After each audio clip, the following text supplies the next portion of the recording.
Good morning and welcome to our show. This is Behind the Screen. I am JM. This is a show where we hang out, we talk about games, board games, card games, role-playing games, miniature games, but specifically games that I find beautiful or I think that adds something to this idea of beauty that we keep chasing on this show. Got a lot to share, got a lot to talk about, but today, first of all, good morning to Mark and Padre and John. It is good to see all of you in the chat. I just got back from Gamehole Con, which is the best gaming convention, in my opinion, hands down. Blows North Texas RPG out of the water, blows Gen Con out of the water. I love Chupacabra Con, but if I had to choose between Chupa and Gamehole, it would be Gamehole every time. So I figured today I would do a little debrief of Gamehole, kind of talk about what I was able to do there, why I think it's such a great con, show off a couple of the things that I picked up, as well as show off some videos that we took. Now, the first thing I want to point out is that I finally, I don't think I'll be able to show these off real well on the screen, but I finally got my full set of blood splatter ceramic dice from Crit Hit Dice. These guys do ceramic dice heated up to the same temperature as heat shielding ceramic tiles. So your dice bag may not survive re-entry, but your dice will. I'll put a link to them in the show notes. The really important thing that we learned from them is, of course, that they will do special orders. So if you go to their website and you're like, I want blood splatter dice just like JM, and they're sold out, you can email them and say, hey, where are my blood splatter dice? And they'll say, hold on, we'll go produce some and get them to you in a couple of weeks, which was really cool. Those guys at that booth were amazing. So why do I love Gamehole so much? It's a number of different things. Morning, Tink. First of all, it's 5,000 people, which puts it at about 10 times the size of ChupaCon and about 1/20th the size of Gen Con. You never feel like there's that many people there unless you're trying to park. It's in Madison in October, so the trees are all changing colors. The weather was in the 60s. The food trucks got a couple of people sick. I mean, it was perfect. It's small enough that you can't walk down the hall without running into someone you know. That was the coolest thing for me. There was not a day that went by that I didn't see DM James from Knights of the Smith Dinner Table in the hall, or Clint from Pinnacle, or Steven from Trollord Games, or Rick from Chaosium. There was just... I got to meet Matthias in person for the first time. I got to hang out with my buddy Adam. Tink was there. The whole Pinnacle crew was there. It was awesome. But it's large enough that Monty Cook Games, Catalyst Games, Trollord Games, Necromancer and Frog Dog, Free League. I think I mentioned Chaosium already. These guys show up in force with massive booth spaces, and it's pretty cool. For me, one of the highlights was I invited the Trollord Games folks out for dinner, and the whole booth crew descended onto the restaurant, and we just hung out for about an hour and a half, just chatting about games, game design, and football, and things that we loved. It was amazing. Now, DM James was there, and I got to hang out in his booth for several times over the course of the convention. They were in a choice spot right next to Chaosium, so I mean, what am I going to do? I've got both of these people here that I enjoy talking to. And DM James has set me up with Arkenforge, and the plan is I'm going to do a stream on behind the screen to kind of show off its capabilities after DM James and I set up a time to give me a brief tutorial. Now I got you go to a convention, you get a ton of cool stuff. I bought heavily into the One Ring second edition, so expect some BTS in the future on that. I'm not a fan of Morkborg, and as Tink will back me up on, it's objectively bad art. But it did spawn a couple of really cool Borg-esque games, and I picked up two of them. Picked up Vast Grim, which is a industrial sci-fi with sort of religious alien parasites. Looking forward to getting into that. And then Ronin, which I cannot begin to talk about how cool this book is. Yes, the Morkborg books are very difficult for me to read. These ones, not so much. Pirate Borg kind of being the best of all of those. So Arkenforge is an online RPG set. Yes, I was getting into that. Thanks, John Doom and Padre. It is a way to create virtual maps for your virtual tabletop that are animated as well. If you watch any of the Knights of the Smith Dinner Table, I guarantee their awesome maps are brought to you by Arkenforge. But also, what I'm really excited about is it also works as sort of a GM resource as well, because I can make those maps. I can set up a TV, lay it flat on my table, and Arkenforge works with this infrared sensor grid so that you can actually put minis down on the table, and it works as if it was a touch screen and keeping track of where the minis go and what's going on. It is a personal digital tabletop. It is wonderful. And then Troll Lord Games are the folks who produce such great games as Castles and Crusades and Amazing Adventures, which is live on Kickstarter now. If you need another pulp rule set, which who doesn't, go check out Amazing Adventures. I'm hoping to have Steven from Troll Lord back on Beyond the Table this week, next week, kind of before the end of the month sort of time frame. Yes, John Doom, the Morkborg, I just could never get into Morkborg. Every time I looked at it, I felt a headache coming on. It was very weird. Obviously, it's me, so there were some Troll Lord Games books that showed up in my stack, as well as some Rifts books. Picked up two of the conversion books that I was missing, as well as a source book and a couple of the Worlds book.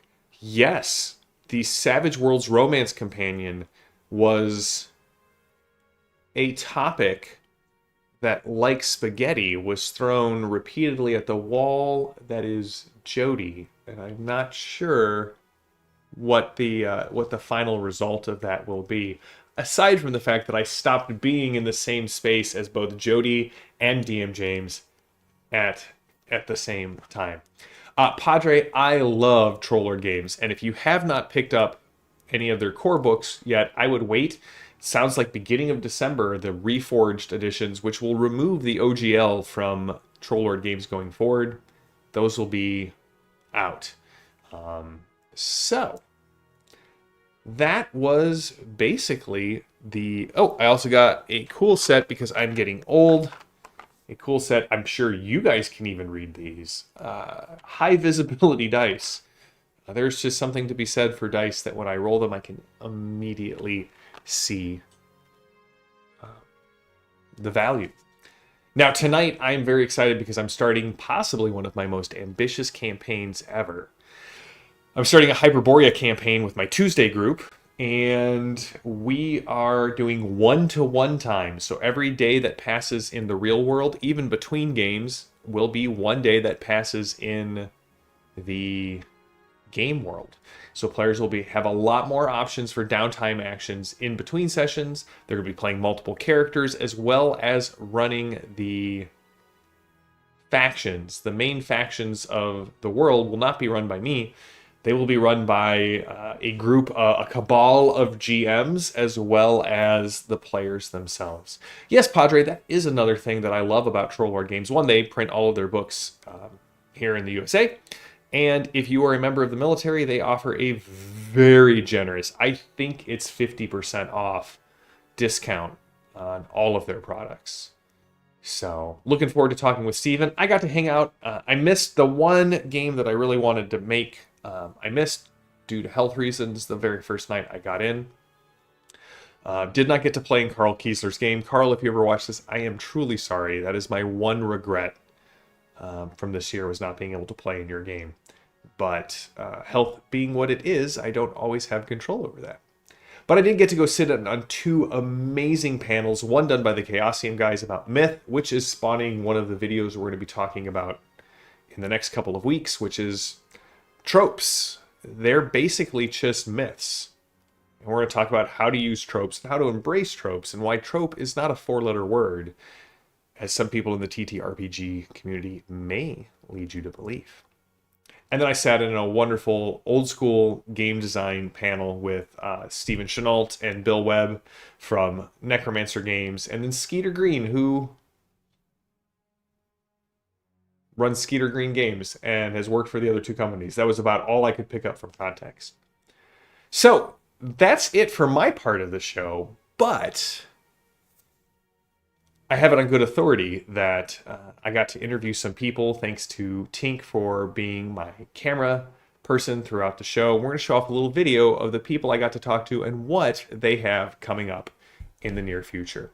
So, until next time, stay safe, stay gaming, stay healthy. I'm JM. This has been Behind the Screen, and I will see you all on Thursday for my review of Dragon Pass. Until then, check out this video. Hey, I'm here with Steven at Trollord Games.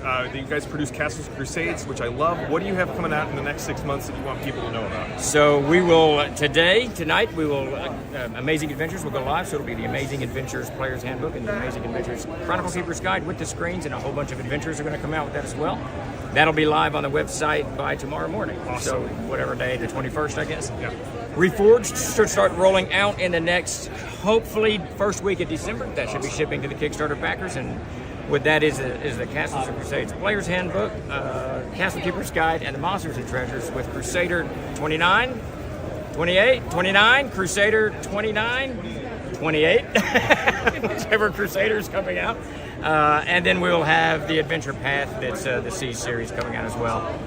The Hermit 2 should release in late November, I think, as soon as the slipcase lies. So that's Gary Gygax's Hermit, and that will be the return of Gary Gygax to the gaming industry, the family, the whole 9 yards. So it's going to be exciting the rest of the year. Awesome. Thanks. Essentially. Okay, good. Hey, I'm here with Daryl of Pinnacle. Daryl, what is coming out for Savage Worlds in the next 6 months that you're really excited about? Okay, well, we've got Abominable Northwest kickstarting right now. That's obviously a big deal. Right after that, we've got Rifts Europa coming up. More Rift stuff. Hey, Triax and the NGR, love it. Right? Beyond that, we know E2 is on base. Yep. So if you get dealt Dark Ages for Deadlands is on base coming out. Sometime between all of that, Lost Colony Book 3 is coming out. Which, can you tell us which of the records? Pestilence. Yes! I mean, I'm In fine. the Toxic Jungle. Well, of course, you gotta save death for final. Right, Yeah. exactly. The finale's got to be death, right? More, so much more, but That's awesome. we don't know when we can get it all in. Thanks, Daryl. Hey, I'm here with Brian of Vascrim. Tell us about Vascrim and tell us about the Kickstarter you've got going on right now. Absolutely. Vascrim is a rules-light sci-fi horror RPG set in a universe on the brink of collapse. Most people have been infected with one of 6 different strains of weird parasitic worms. It's over-the-top, bizarre, and it's so fun to play. I love it. And Plunderlust is a card game set in the exact same universe. You can play solo with 1 deck of cards as you're a space raider, exploring derelict starships and spaceships, trying to defeat a boss monster before the universe collapses, or you can play head-to-head with each person having their own deck. Awesome. Ready? Hi, I'm here with Matt of Chaosium. He does the cartography for a lot of the books and has produced some of my favorite maps of Dragon Pass. Matt, tell us what's coming out for, or which is released for Chaosium. JM, the stuff that's just out, we got a bunch of goodies. Dragon Pass for RuneQuest has just come out. It's got one of my giant maps, but it's also got a lot of other cool stuff, and it's an update to the old Dragon Pass stuff. People have been waiting for this for a long time. Turn around. We've got, look at this. I did not do the cartography on this, the Order of the Stone, but some talented people did, and a lot of talented writers worked on this. Order of the Stone is 3 scenarios in a mini campaign. There's another one that I had that I must have dropped. No Time to Screen. That's 3 unconnected scenarios.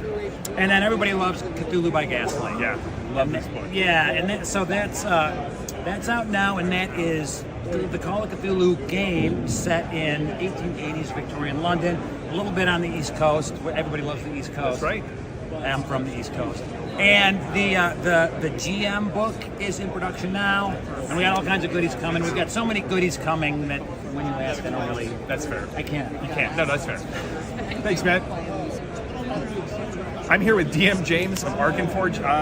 What is Arkenforge, and what are you most excited about feature-wise that you're bringing to the market here next? So Arkenforge is a one-stop shop DM tool for tabletop gaming in person, as well as being a map-making software that you can export to any virtual tabletop out there.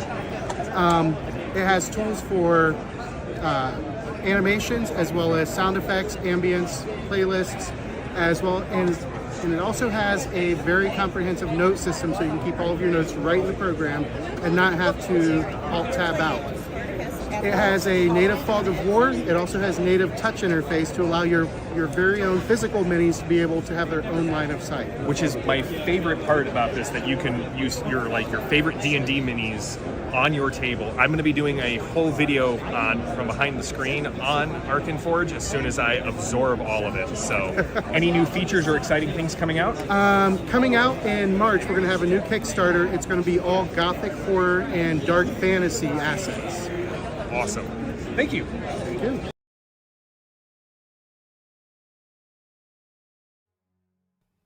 All right, everyone, that's it for today, and I will see you on Thursday when we talk about the Dragon Pass book by Chaosium. Until then, have a good one.